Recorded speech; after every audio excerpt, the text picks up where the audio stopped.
Il faut dire que cette rencontre a lieu dans le cadre des 16 jours d'activisme contre les VBG, les violences basées sur le genre.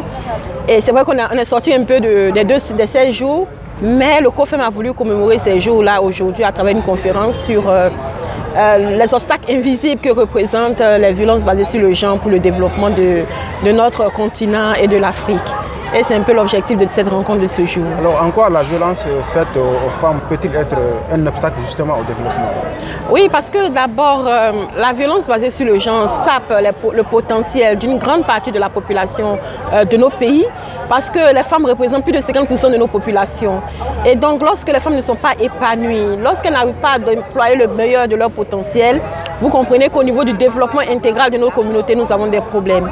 Et ensuite, il y a les conséquences psychologiques, mais des conséquences médicales de tout ce qu'on a comme violence basée sur le genre. Et par exemple, des questions de santé qui nécessitent des appuis budgétaires.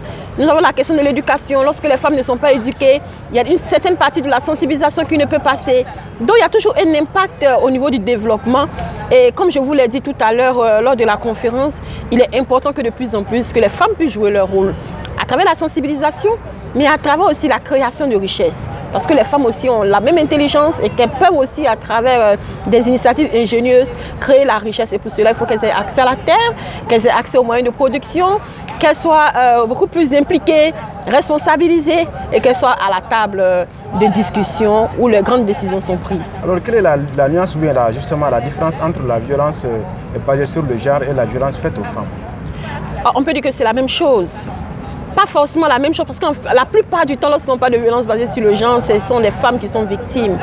Mais vous savez que dans le genre, il y a plusieurs types en fait. Il y a par exemple les handicapés qui sont aussi un genre à part. Il y a les jeunes, il y a les enfants. Les handicapés, à cause de leur handicap, vivent aussi une certaine violence, toujours au niveau de leur communauté. Mais dans le cadre de ces 16 jours d'activisme, c'est les violences basées sur le genre relatives aux femmes qui sont prises en compte. Parce que les femmes, en fait, sont marginalisées la plupart du temps dans nos communautés. Il était bon qu'avant les 70e, la commémoration de la 70e année de la Déclaration universelle des droits de l'homme, on puisse mettre l'accent sur la question de la femme. Par rapport justement à la violence, à la question des violences faites aux femmes, dans le contexte africain, certains pensent que cette violence relève d'une valeur, d'une question culturelle. Qu'est-ce que vous avez à répondre à ces gens-là? Non, d'une valeur culturelle, non. Moi, je pense qu'il y a longtemps, quand même, nos parents respectaient la femme. Je pense plutôt que c'est une question de paradigme qu'il faut changer.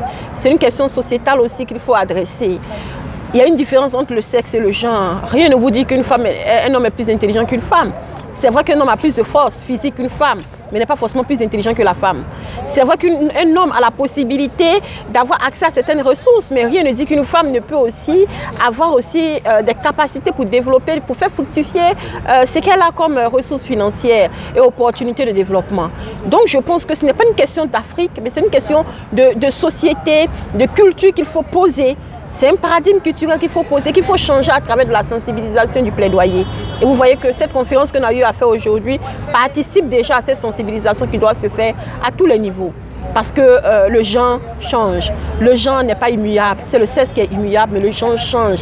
Le genre, ce sont des relations entre les hommes et les femmes qui sont posées, mais qui peuvent être améliorées lorsque les uns et les autres comprennent qu'on peut améliorer pour le bien-être de tous. Une dernière question. Il y a certaines voix qui se lèvent aujourd'hui, notamment des voix d'hommes, qui pensent que la violence basée sur le genre concerne également certains hommes. Est-ce que cette question est une préoccupation chez vous? Non, tout à fait. Lorsque nous parlons de la violence basée sur le genre, nous pensons que tous les hommes, qu'ils soient hommes ou femmes, ont droit à la dignité.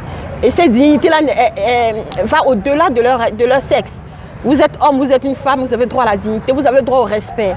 Et je pense que chaque fois qu'une personne dans sa dignité est touchée, chaque fois qu'une personne est martyrisée, des voix doivent s'élever et nos voix s'élèvent. Mais nous pensons que de plus en plus, même s'il y a certains hommes qui sont touchés, la majorité ce sont des femmes.